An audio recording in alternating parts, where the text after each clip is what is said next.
They didn't have this idea that it could only be an orthopedist or an anesthesiologist. They brought a team.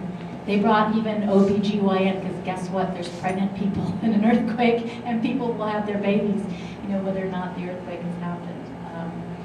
So this, I guess, is the kind of setting that I would wish to have been part of. And it can be done with planning. Some of the ethical issues that come to light in the setting of a disaster.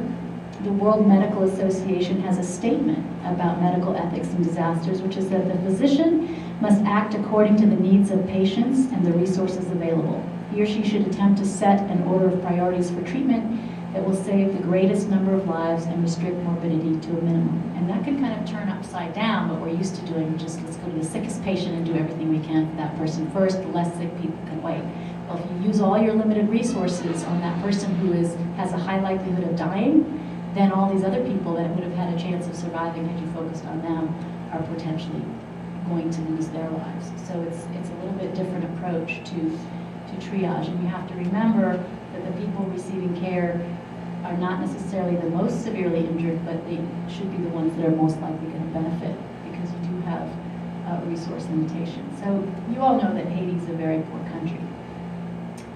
But in responding to the disaster, when we went from the really acute first few weeks after the disaster to the months following, it was important to listen to the voices of the people. And I love this sign. I didn't take the picture on purpose. I was doing a windshield tour of Port-au-Prince in July.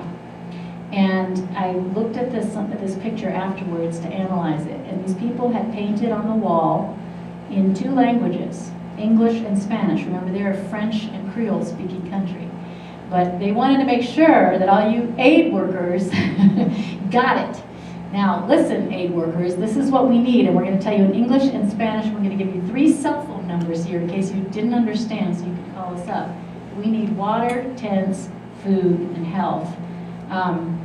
And I use this often in my teaching to remind my students that we can sit in our offices and decide what we think is good for our population, but until we go and dwell with the population and interact with them and ask them what they need, we don't really have a right to say what the priorities are to be. The 10 cities in Port-au-Prince were a disaster. Haitians do not live in tents. They have no notion of coming to a refugee center. I've befriended Marie Rosanne Auguste, who is now the Minister of the Fight Against Extreme Poverty and for Human Rights. Imagine that. There's a minister in Haiti whose title is Minister for Human Rights and Against Extreme Poverty. She's for something and she's against something. She says that these were a scourge. Because what happened is people left whatever adaptive makeshift situation that they may have had. And everybody in Port-au-Prince has got somebody who lives in a rural area. I think a real Haitian adaptive response would have been to try to encourage people, facilitate them going to whatever their village of origin was. Instead, they congregated in these tents, which then became a big problem for the Haitian government. You had 3 million people living in tents. How are you going to take care of them? How are you going to feed them? How are you going to house them? Where are they going to go next? And they all have an expectation that the government's going to do something for them. And it took a couple of years. These are some of the diseases that everybody worried about. And if you read the literature at that time about what Haitians needed to think about, and yet what actually happened was cholera, as you know. And somebody mentioned the problem of the building codes. And this is a quote from Nature from a guy named Roger Billum, who said, "I argue that the United Nations should implement a global task force to prevent the construction of non-earthquake resistant structures. Prevent the construction of non-earthquake resistant structures in any city with a history of damaging earthquake. Unsafe buildings are weapons of mass destruction." I thought that was a pretty potent way of putting it. And it was all the more disturbing to me when I went to Haiti in March 2010 and saw people manufacturing cement blocks. This is a poor country. Everybody's resourceful. They see a need. Buildings have fallen down. We need to rebuild. We need cement blocks.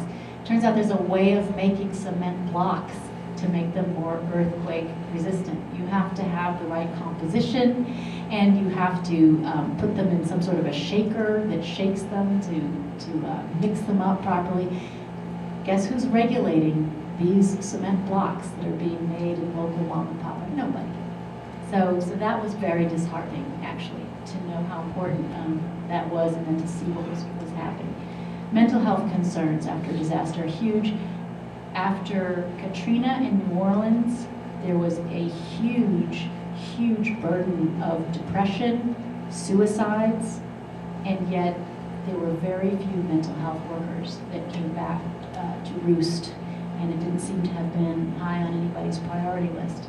In Haiti only had 15 psychiatrists in the whole country before the earthquake, and so again, it was very hard to get people back. And then if you want to help the entire nation recover and get back up on their feet, and 70% are suffering from post-traumatic stress disorder, which causes you to be very dysfunctional, it can really slow down the recovery efforts. So I think there needs to be enormous consideration and planning for the mental health after effects, not just the disaster counselors. Again, you see the same ego phenomenon. There are earthquake chasers. There are people who, I have a friend who's a psychiatrist who says, Ruth, I used to be an earthquake chaser, because he was in love with the idea of showing up, after the big Mexico earthquake that happened in the 1980s, to make lives better in the short term and then leave. But the policymakers need to think about in advance preparation, and then what you can do for the long haul. And so it can all seem quite overwhelming, and we build our cathedrals, and natural disasters come along and tear them down, and then our human flaws with our egos and our politics make things so difficult to respond to and repair again, and you wonder, well, is it really worth it? And the phenomenon of burnout happens often in disaster relief, but what's the antidote to the burnout? I would argue that it's connection with human beings. All you need to do is just look at this picture of this little boy who's had his right shoulder disarticulated after the earthquake, and look at that beautiful smile on his face, and remind yourself, this is why, and this is how you maintain your hope. So, I wanted you to think about this meme of the determinants of health and how it changes in the setting of a disaster. And then think about how do you change it again as you try to move from the disastrous situation on to development, to making things better. The aid organizations are going to pull out. They're going to spend their millions and millions of dollars, and then they're going to go away. And in Haiti, you still have an extremely poor country. And now how do you help Haitians get back up on their feet in such a way that doesn't lead to further dependence on the sea of non-governmental organizations? And that's a real challenge, and nobody has a great answer for it. I hope that bright young people like you are sitting in think tanks will learn from history and start thinking, and then go out and get field experience, so that as a human race we can evolve and be smarter about all of this. But that cholera followed closely on the heels of this disaster, and I don't want to spend a lot of time belaboring this, but ultimately it's unfortunate that cholera was introduced. You know that it was introduced by Nepali soldiers who were there as part of the UN peacekeeping force. And now that it's been introduced into the environment, it's going to be very, very hard to ever get rid of it. So people have to adapt and modify their behaviors with respect to their water and their hand washing and how they take care of fecal waste in order to now deal with this new problem. Changing people's behaviors is really, really hard to do. And I just want to skip over these and just let you know that we're trying an approach that involves peer groups and facilitators that are trained to have a little bit of education, but that come from the people. So we don't have education going down a power gradient from somebody that's more educated and richer down to somebody who's poor and uneducated.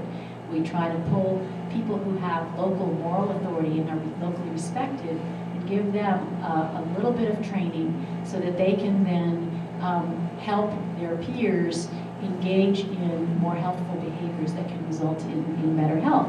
And the great thing about these community health clubs is that they don't just address how to prevent cholera through water sanitation and hygiene behavior change. If we do it right, and if we build social capital so that people are now networking and get the idea that we're a team and we're working together for the betterment of our whole community, it can go way beyond the behavior change related to water sanitation and hygiene to other improvements. Maybe the community will decide that we need a new way of building cement blocks so that we have earthquake-proof housing in the future. So we're finding enormous success of these community health clubs. We have over 1,000 members in Port-au-Prince right now. And they use these picture cards as a way to tell stories and get started talking about the health-related behaviors that need to be changed. There's evidence that these things can work all over Africa. And this is just the meme that, to underline my point, that the community health club can certainly start with health education about hygiene promotion and water sanitation and hygiene, but then you can move from there to other relevant issues and ultimately to improve livelihoods. So they can really be an engine that's driving a developmental process and helping the community, to, whole country really to get back up on its feet. What I want to do is now wind up to the end and just share with you some of the club names and then a song, okay? So that each club they have to build their sense of in-group identification. And the idea is positive peer pressure. So the clubs have to be fun, they have to be socially desirable, you have to get a lot of affirmation for being in the club. So to help them build identity, we inspire them with their facilitators to, every club has a name, every club has a slogan, and every club has a song. So here's one that says, Club Santé Communauté La Vie, Health Club Community of Life. Club Santé Communauté Main Ensemble, Health Club, Community Health Club Hands Together. Let's put our hands together. And there's a slogan that says, with health there is life, Avec santé gagne la vie. And another slogan that says, Santé pour tous, health for all. And it's a very much people yell these slogans like kind of in a call and response, and everything gets really jazzed up. And the idea is that you want other people in the community to hear those people shouting slogans and singing songs and having a good time, and that they'll want to get involved. So the song that I'm going to show you, for you to appreciate it, you've got to look at the subtitles because we've translated the Creole into words. These are people who have been through 6 months of a community health club membership. They've had 23 lessons, and they've gone all the way from the germ theory of disease to, how are we going to build latrines and how are we going to organize our community to do that. So think about your theme of health as a human right and human response to disaster, and just look at these people who have decided of their own free will to make graduation robes because they've never graduated from anything. They're graduating from their community health club training, and it was a big deal. I was shocked when I saw this happen, never predicted it, but they made graduation robes for themselves or rented them, and then they came together with different clubs graduating, and they sang songs for each other. So here's a song.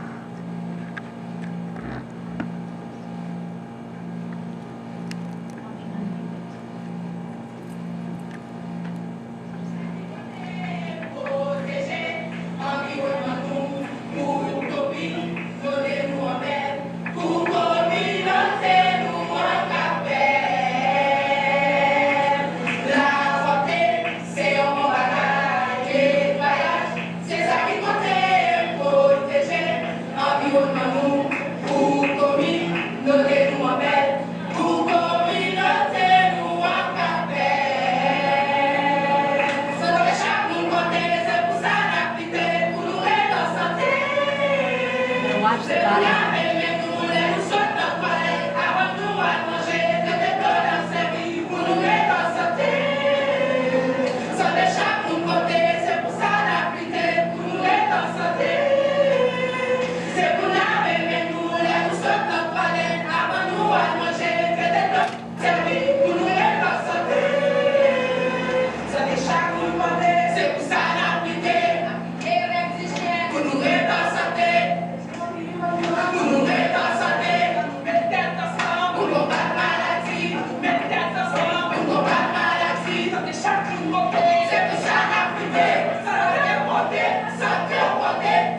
doesn't get any better than that.